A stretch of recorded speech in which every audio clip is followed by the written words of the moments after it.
Hi friends, ఈరోజు ఈ వీడియోలో ఆంధ్రప్రదేశ్ రాష్ట్రంలోని రైతులందరికీ సంబంధించిన ముఖ్యమైన అప్డేటు అంటే అన్నదాత సుఖీభవ మొదటి విడత 5,000 రూపాయలు, అలాగే పిఎం కిసాన్ 23వ విడత 2,000 రూపాయలకు సంబంధించి ఎప్పుడు విడుదల చేస్తారు, ఈ డబ్బులు రావాలంటే ఏం చెయ్యాలి ఏంటి, సో దానికి సంబంధించిన పూర్తి ఇన్ఫర్మేషన్ ఈ వీడియోలో తెలుసుకుందాం.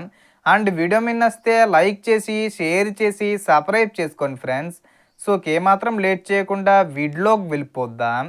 సో రాష్ట్ర ప్రభుత్వం మరియు కేంద్ర ప్రభుత్వం కలిపి అమలు చేస్తున్న అన్నదాత సుఖీభవ మరియు పిఎం కిసాన్ పథకాల ద్వారా ప్రతి రైతుకు సంవత్సరానికి మొత్తం 20,000 రూపాయలు అందించబడుతుంది. ఇందులో భాగంగా ప్రస్తుత ఆర్థిక సంవత్సరానికి తొలి విడతగా రాష్ట్ర ప్రభుత్వం నుంచి 5,000 రూపాయలు మరియు కేంద్ర ప్రభుత్వం పిఎం కిసాన్ మూడో విడతగా 2,000 రూపాయలు కలిపి మొత్తం 7,000 రూపాయలు రైతుల ఖాతాల్లో జమ చేయడానికి ప్రభుత్వం సిద్ధమైంది. ఈ డబ్బులు మే నెల మొదటి వారంలో విడుదలయ్యే అవకాశం ఉందని సమాచారం. లేదంటే గనక మే నెల చివరి వారంలో అయినా విడుదల చేసే అవకాశం ఉంటుంది. ఇప్పటి వరకు అన్నదాత సుఖీభవ పథకానికి సంబంధించి 3 విడతలు విడుదల చేసేశారు. ఇప్పుడు మళ్ళీ ఈ 2026 సంవత్సరంలో మొదటి విడత కింద 5,000 రూపాయలు, అలాగే పిఎం కిసాన్ 23వ విడత 2,000 రూపాయలు కలిపి 7,000 రూపాయలు రిలీజ్ చేస్తారు. ఈ డబ్బులు పొందాలంటే ప్రతి రైతు తప్పనిసరిగా కొన్ని ముఖ్యమైన పనులు పూర్తి చెయ్యాలి. ముఖ్యంగా ఫార్మర్ ఐడి రిజిస్ట్రేషను తప్పనిసరి.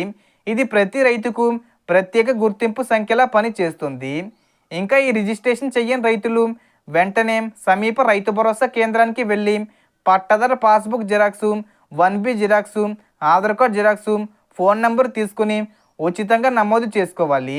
అదేవిధంగా ఈకేవీసీ కూడా తప్పనిసరి. ఈకేవీసీ లేకపోతే పిఎం కిసాన్ లేదా అన్నదాత సుఖీభవ పథకాల డబ్బులు మీ ఖాతాల్లోకి రావు. దీనికోసం ఆధార్ కార్డు తీసుకుని మీ సేవ లేదా సిఎస్సి సెంటర్కి వెళ్ళి బయోమెట్రిక్ ద్వారా ఈకేవీసీ పూర్తి చేయాలి.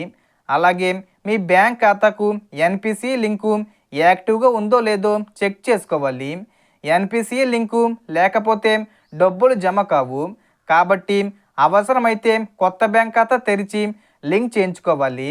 కొత్తగా పట్టాదారు పాస్బుక్ పొందిన రైతులైతే అన్నదాత సుఖీభవ మరియు పిఎం కిసాన్ పథకాలకు వేరువేరుగా అప్లై చేయాలి. ఈ 2 పథకాల ద్వారా లబ్ధి పొందడానికి నేను ముందు చెప్పిన అన్ని పనులు పూర్తి చేయడం చాలా అవసరం. గత సంవత్సరం కూడా సుమారు 40 లక్షల మంది రైతులకు 3 విడతల్లో మొత్తం 20,000 రూపాయల చొప్పున ప్రభుత్వం అందించింది. అలాగే ఈసారి కూడా అదే విధంగా 3 విడతల్లో డబ్బులు అందించనుంది. అలాగే పంట నష్టపరిహారం డబ్బులు కూడా 10,000 రూపాయలు త్వరలో విడుదల చేస్తారు. సో మొత్తం ఇన్ఫర్మేషన్ ఇది ఫ్రెండ్స్. మీకు ఈ వీడియో నచ్చితే లైక్ చేయండి, షేర్ చేయండి అండ్ సబ్స్క్రైబ్ చేసుకోండి. Thanks for watching.